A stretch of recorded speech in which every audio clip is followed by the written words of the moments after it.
Hi friends, मैं आकांक्षा Sharma GK with आकांक्षा में आपका स्वागत करती हूँ। फ्रेंड्स, मध्य प्रदेश महिला सुपरवाइज़र के लिए डेली क्लासेस मेरे चैनल पर आ रही हैं, जिसमें एक एम सीरीज़ चल रही है जो कि थ्योरी क्लास है।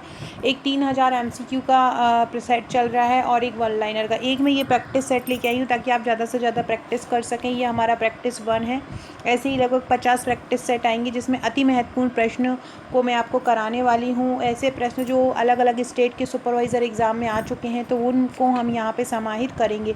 आशा है कि ये सीरीज़ आपको बहुत पसंद आएगी। न्यू है चैनल पर तो सब्सक्राइब कर लीजिए। जिन्होंने हमारे महिला सुपरवाइज़र के नोट्स लिए होंगे, उसकी जो वीडियो है उसकी PDF उन्हीं को ग्रुप में डाल दी जाएगी। बाकी मैंने इस तरह के सारे क्वेश्चन नोट्स की जो प्रैक्टिस सेट है उसमें कवर किए हैं। तो चलिए स्टार्ट करते हैं।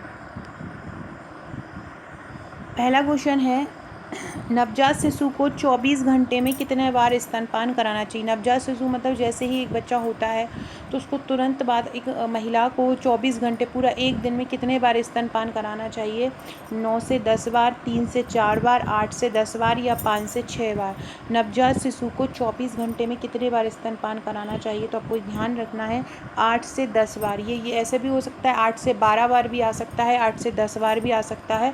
तो आपको इसका आंसर याद रखना है 8 से 10 बार। नवजात शिशु को 24 घंटे में कितने बार स्तनपान कराना चाहिए, तो दिन में लगभग 8 से 12 बार दूध जो है माँ को बच्चे को पिलाना चाहिए, नवजात शिशु को। तो ये वाला फैक्ट बहुत ज़्यादा इम्पोर्टेंट है, अच्छे से इसको आप याद कर लीजिए। अगला है, भारत का पहला वन स्टॉप सेंटर जुलाई 2015 में कहाँ खोला गया। भारत का पहला वन स्टॉप सेंटर, देखो वन स्टॉप सेंटर जो है महिलाओं के लिए जगह जगह पर जो कहीं कोई उनको परेशान तो नहीं कर रहा, छेड़खानी तो नहीं कर रहा, उसको रोकने के लिए एक ये सेंटर जगह जगह पर बनाए गए हैं। इसकी शुरुआत जुलाई 2015 में की गई थी। इसका जो शॉर्ट नाम है वो सखी भी है।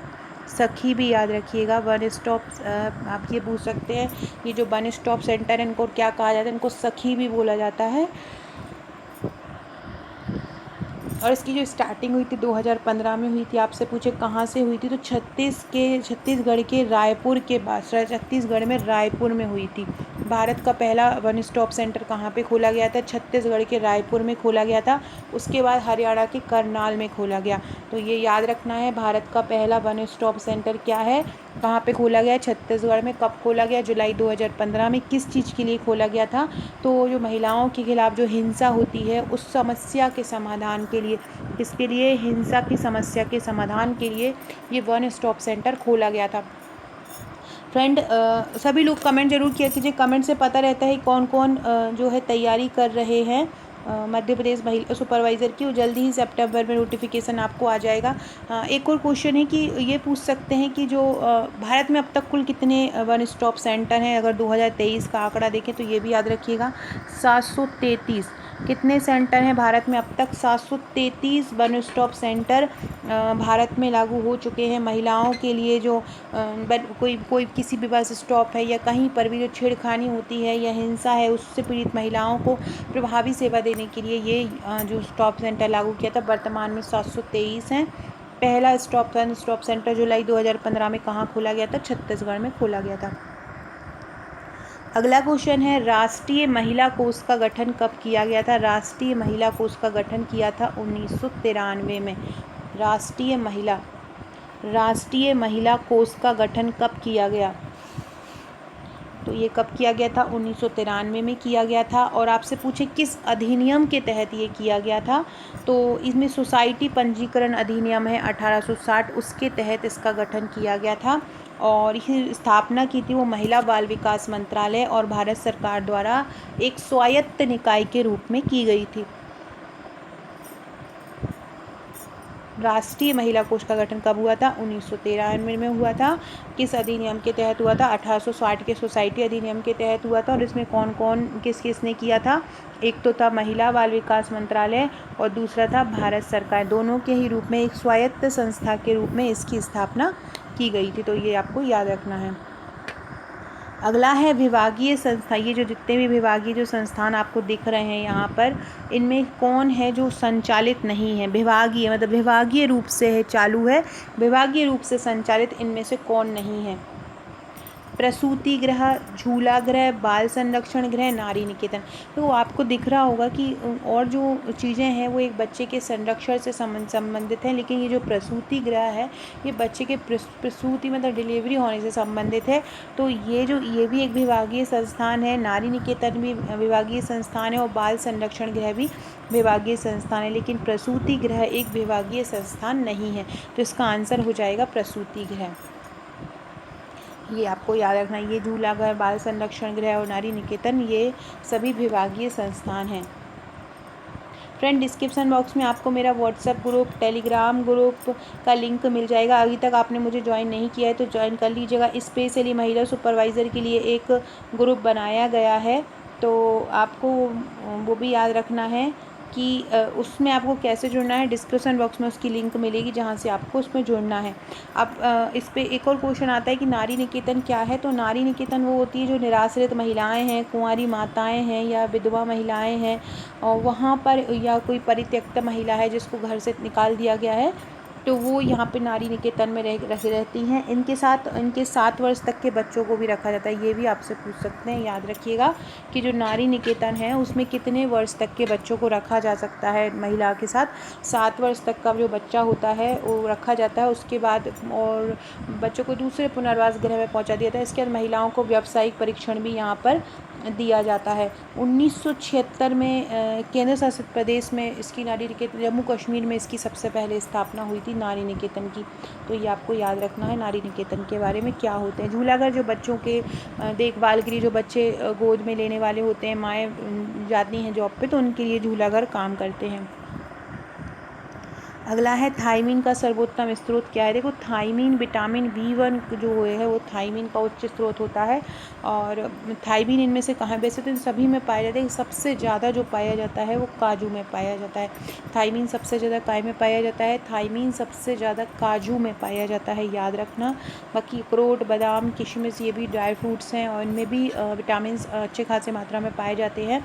इनमें विटामिन D, विटामिन C ये सब चीज़ें पाए जाते हैं। लेकिन काजू में जो है विटामिन D प्रॉपर नहीं पाया जाता है, लेकिन कैल्शियम, मैग्नीशियम, फास्फोरस इस रूप में ये विटामिन्स इसमें पाए जाते हैं। तो आपको याद रखना है थायमीन का सर्वोत्तम स्रोत कौन सा है। तो थायमीन का सर्वोत्तम स्रोत है काजू। फ्रेंड्स, आकांक्षा 1957 मेरी इंस्टाग्राम ID। अगर आपने मुझे अभी तक इंस्टा पर फॉलो नहीं किया है तो इंस्टा पर भी आप मुझे फॉलो कर सकते हैं। फॉलो करके हाय लिखिएगा। अगला क्वेश्चन है फ्रेंड्स, अगला क्वेश्चन पढ़ने से पहले आप हमारी ये महिला सुपरवाइज़र के नोट्स देख सकते हैं। ये महिला सुपरवाइज़र के नोट्स के साथ आपको एक 3000 प्लस MCQ का प्रैक्टिस सेट मिलता है। ये पूरी बुकलेट है जो आपको दी जाती हैं। एक इसमें पोषण स्वास्थ्य की मिलती है, एक योजना और संस्थाओं की दी जाती है, सामान्य गणित तर्क शक्ति की रहती है, शिशु की प्रारंभिक देखभाल शिक्षा, ये प्रैक्टिस सेट होता है, नियम अधिनियम और 1000 वन लाइनर। हमारे नोट्स की खास बात है कि हम आपको एक ग्रुप भी, ये 7 बुकलेट आपके घर पहुँचती हैं। आप भारत में कहीं भी रहते हो 7 से 8 वर्किंग डेज़ में ये आपके घर पहुँच जाएंगी। और इसका चार्ज है 1399 प्लस 100 इसका कुरियर चार्ज है।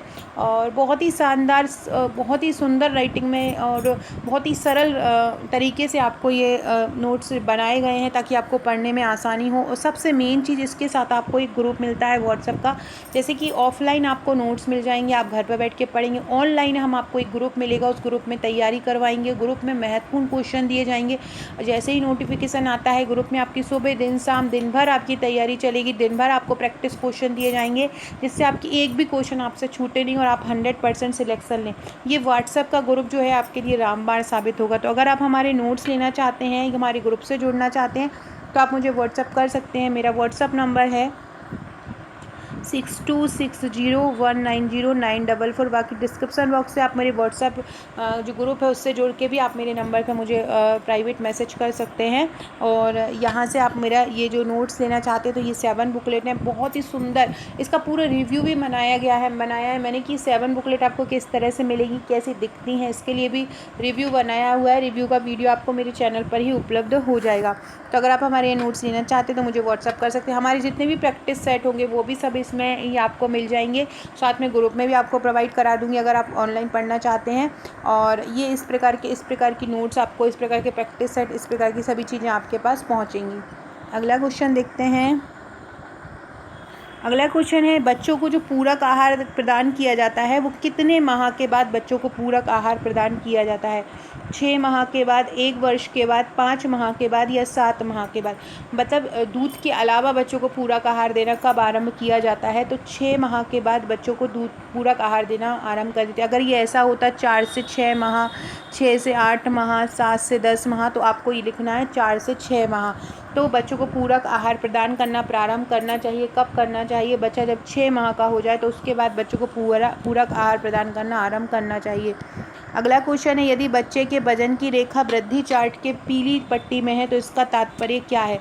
बच्चे के वजन की रेखा वृद्धि चार्ट, ये बहुत इंपॉर्टेंट क्वेश्चन है। इसमें अलग अलग प्रकार के क्वेश्चन आ सकते हैं।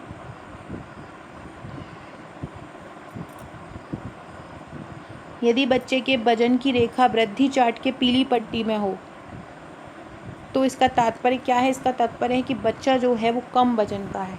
कैसा हो जाएगा? बच्चा कम वजन का हो जाएगा या कुपोषित हो जाएगा। तो ये आपको ध्यान रखना है। जो एक वृद्धि चार्ट बनता है, इसमें घुमावदार रेखाएं बनती हैं जो वृद्धि के पैटर्न को अलग अलग बताती हैं। इसका उपयोग इसलिए किया जाता है कि ताकि बच्चे की ऊंचाई, बच्चे का वजन, इन सब का ध्यान जो रखा जाए। एक और क्वेश्चन आता है कि बच्चे की वृद्धि और विकास का अध्ययन करने की सबसे अच्छी विधि कौन सी है? तो तुलनात्मक विधि है। कौन सी विधि है? तुलनात्मक विधि इनमें सबसे अच्छी है। अगला क्वेश्चन है, समेकित बाल विकास योजना कब प्रारंभ हुई? समेकित बाल विकास योजना प्रारंभ हुई थी 1975 में हुई थी, जिसको ICDS कहा जाता है। समेकित बाल विकास योजना जिसको ICDS बोला जाता है, कब आरंभ हुआ था? 1975 में हुआ था। कामकाजी महिलाओं और जो उनके बच्चे होते हैं 6 वर्ष तक के, उनकी देखभाल के लिए इसके तहत बहुत सारी योजनाएं जारी हैं और ये एक अद्वितीय प्रारंभिक बचपन का विकास कार्यक्रम है। इसका उद्देश्य होता है कि जो कुपोषित महिलाएं हैं, बच्चे हैं, गर्भवती महिलाएं हैं, नर्सिंग माताएं हैं, उनकी आवश्यकताओं को खोज करना। तो ये इसके तहत बहुत सारे कार्यक्रम चलाए जा रहे हैं, जैसे कि आंगनवाड़ी सेवा योजना है जो बचपन की देखभाल करता है, प्रधानमंत्री मातृ वंदना योजना है, शिशु गृह योजना है, बाल संरक्षण योजना है। ये समेकित बाल विकास योजना के अंतर्गत ही चलाई जा रही है। 1975 में इसकी स्थापना हुई थी समेकित बाल विकास योजना की, और ये 6 वर्ष तक के बच्चों के पोषण और स्वास्थ्य की स्थिति में सुधार करता है। बाल जो मृत्यु दर हो रही है उसको घटाना और बच्चों को गुणवत्तापूर्ण प्राथमिक शिक्षा प्रदान करना, इसमें अंतर है। तो ये बहुत, अगर आपको सुपरवाइज़र की तैयारी कर रहे हैं तो ये समेकित बाल विकास योजना और आंगनवाड़ी के बारे में सब मेन जानकारी रखना बहुत ज़रूरी है, क्योंकि यही सबसे ज़्यादा इम्पोर्टेंट है। अगला है, स्वयं सहायता समूह के लिए कितने सदस्यों की आवश्यकता होती है? 5 से 10, 25 से 50, 10 से 20 या 20 से 30?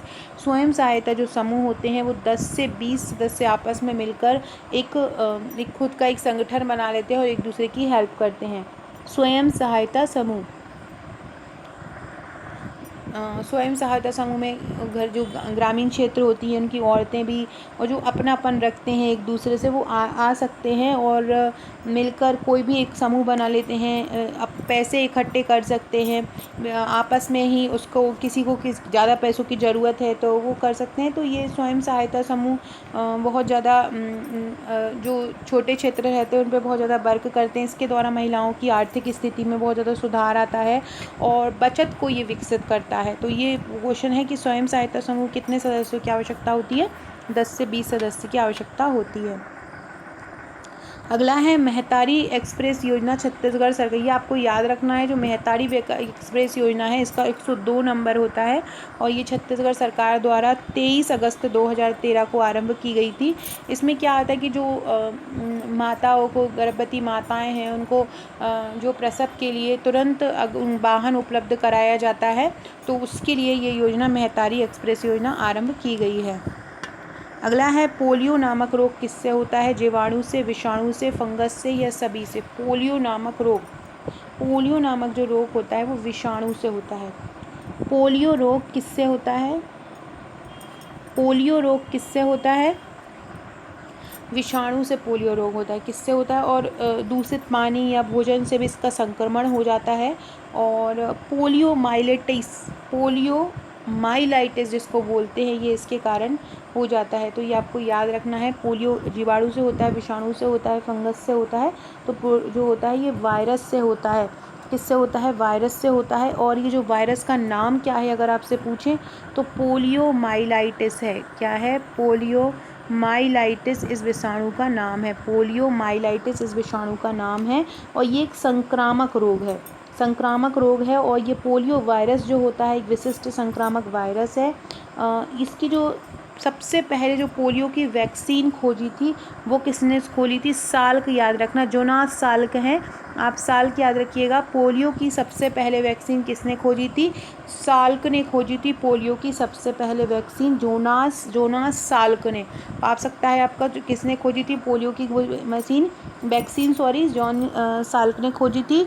और पहला पोलियो वैक्सीन जो बना था वो 1955 में बना था। पहला पोलियो वैक्सीन कब बना था? 1955 में पोलियो वैक्सीन बना था। तो याद रखिएगा ये सभी चीज़ें। अभी वर्तमान में पोलियो का उन्मूलन हो चुका है और 1955 में ये सबसे पहले इसकी वैक्सीन बनी थी। और ये पोलियो के वायरस कितने प्रकार के होते हैं अगर ये पूछे तो 3 प्रकार के होते हैं, टाइप 1, टाइप 2 और टाइप 3। अगला क्वेश्चन है साला पूर्व। ये है साला पूर्व अनौपचारिक शिक्षा किसको दी जाती है? साला जाने से पहले अनौपचारिक शिक्षा, साला पूर्व अनौपचारिक शिक्षा किस उम्र के बच्चों को दी जाती है? साला पूर्व अनौपचारिक जो शिक्षा है 1 से 3 वर्ष को, 3 से 6 वर्ष को, किशोरी बालिकाओं को या उपरोक्त सभी को। ये अनौपचारिक शिक्षा वो होती है जो घर पे ही प्रदान की जाती है। औपचारिक शिक्षा जो आप विद्यालय में जाके लेते हैं उसको हम अनौपचारिक शिक्षा बोलते हैं। आंगनवाड़ी जो केंद्र है वो अनौपचारिक शिक्षा प्रदान कर, जो स्कूल में जाके होती है वो औपचारिक शिक्षा होती है, जो हम शिक्षा लेने ही जाते हैं, हम जानबूझ के ही शिक्षा लेने जाते हैं। लेकिन जो अनायास ही हमें शिक्षा प्राप्त हो जाती है अनौपचारिक शिक्षा कहलाती है। इसमें जो बच्चे आते हैं वो 3 से 6 वर्ष के बच्चे आते हैं। 3 से 6 वर्ष के बच्चे को अनौपचारिक शिक्षा दी जाती है और ये आंगनवाड़ी केंद्रों में दी जाती है। आंगनवाड़ी केंद्रों में विशेष रूप से 3 से 6 वर्ष के बच्चों को अनौपचारिक शिक्षा दी जाती है। फ्रेंड, अगर आप मेरे से जुड़े रहते हैं, मेरे वीडियोस को फॉलो करते हैं, मेरा जो अगर नोट्स लेकर आप मेरा ग्रुप फॉलो करते हैं तो आप आंगनवाड़ी सुपरवाइज़र बनने से आपको कोई नहीं रोक पाएगा। हर तरह का प्रश्न, हर तरह का टॉपिक, चाहे वो अधिनियम से संबंधित हो, चाहे कंप्यूटर से हो, चाहे आपकी पंचवर्षीय योजनाओं से हो, चाहे विकास से हो, चाहे पोषण से हो, चाहे महिलाओं से संबंधित हो, चाहे गर्भवती महिलाओं से संबंधित हो, सभी प्रश्न का एक एक निचोड़ मैं आपको करवाऊंगी। तो आप लोग मुझसे जुड़े रहिएगा और सभी लोग कमेंट ज़रूर करते जाइएगा जिनको भी वीडियो पसंद आता है। इसके हम करीब 50 प्रैक्टिस सेट करेंगे। 5 वर्ष तक के बच्चों को विटामिन ए की कितनी खुराक दी जाती है? बहुत ही ज़्यादा इम्पोर्टेंट क्वेश्चन है। 5 वर्ष तक के बच्चे को विटामिन ए की कितनी खुराक दी जाती है? 6 खुराक, 7 खुराक, 8 खुराक या 9 खुराक? कितनी खुराक दी जाती है 5 वर्ष तक के बच्चों को? देखो 5 वर्ष तक की मतलब 5 वर्ष तक अलग अलग देनी है। अगर 9 से 12 माह के बच्चों को दिया जाए तो 1 ml की एक खुराक पिलाई जाती है। लेकिन ये बोल रहे हैं 5 साल को, तो 5 साल तक के बच्चों को दी जाती है विटामिन ए की 9 खुराक दी जाती है। कितनी दी जाती है? 9 खुराक विटामिन ए की दी जाती है और हर दवा में 2 ml का डोज इसमें दिया जाता है। तो याद रखना है 9 खुराक। बच्चों को विटामिन ए की दूसरी खुराक के बाद कितने माह के अंतराल में बची हुई खुराकें दी जाती हैं? 6 माह में दी जाती हैं। विटामिन ए की अगर दूसरी खुराक दे दी है उसका कितना माह का अंतराल रखा जाएगा? तो 6 महीने का अंतराल रखा जाएगा। अगला क्वेश्चन है बच्चे को विटामिन ए की दूसरी खुराक कब दी जाती है? बच्चे को विटामिन ए की दूसरी खुराक कब दी जाती है? अभी हमने पढ़ी कि 6 महीने का जो गैप होना चाहिए बच्चों के, लेकिन बच्चों को अगर विटामिन ए की दूसरी खुराक देनी है तो विटामिन ए की दूसरी खुराक कब देंगे? 18 माह में देंगे। कब देंगे? 18 माह में दूसरी खुराक देंगे। 6 माह के अंदर एक विटामिन ए की दूसरी खुराक के बाद अब कितना माह बाद हम अगली तीसरी खुराक देंगे? तो 6 महीने बाद। दूसरी खुराक कब देते हैं? 18 माह में दूसरी खुराक देते हैं। विटामिन ए के बच्चों को प्रथम खुराक कब दी जाती है? प्रथम खुराक विटामिन ए के बच्चों को कब दी जाती है? 9 से 12 महीने में दी जाती है। कब दी जाती है विटामिन ए की पहली खुराक कब दी जाती है? तो पहली खुराक दी जाती है 9 से 12 महीने में। दूसरी खुराक कब दी जाएगी? 18 महीने में दी जाएगी। है ना। तो याद रखना, विटामिन ए के बच्चों को प्रथम खुराक कब दी जाती है? 9 से 12 महीने में दी जाती है। दूसरी कब दी जाती है? 18 महीने में दी जाती है। टोटल 9 खुराक 5 वर्ष तक के बच्चों को दी जाती है और 6 महीने का गैप इसमें होना चाहिए। अगला क्वेश्चन है, जो डीपीटी, खसरा एवं पोलियो की खुराक एक साथ दी जा सकती है, कब दी जा सकती है? यदि बच्चा 6 महीने का हो, 7 महीने का हो, 10 महीने का हो, तो ये कब दी जा सकती है? तो यदि बच्चा 10 महीने का हो जाता है तो डीपीटी, खसरा एवं पोलियो की खुराक एक साथ दी जा सकती है। कब दी जा सकती है? यदि बच्चा 10 महीने का हो जाएगा तो ये तीनों दवाई एक साथ दी जा सकती है। फ्रेंड्स, ये नोट्स एक बार देख लीजिए, यही मेरे नोट्स हैं, बहुत ही शानदार है, प्रैक्टिस वर्कबुक के साथ हैं। इस प्रकार के प्रैक्टिस सेट क्या है, पहले थ्योरी पढ़िए फिर आप ये प्रैक्टिस सेट लगाइए। अगला प्रैक्टिस सेट हम कल पढ़ेंगे। वीडियो अच्छा लगे तो लाइक शेयर सब्सक्राइब जरूर कीजिएगा। Okay friends, thank you.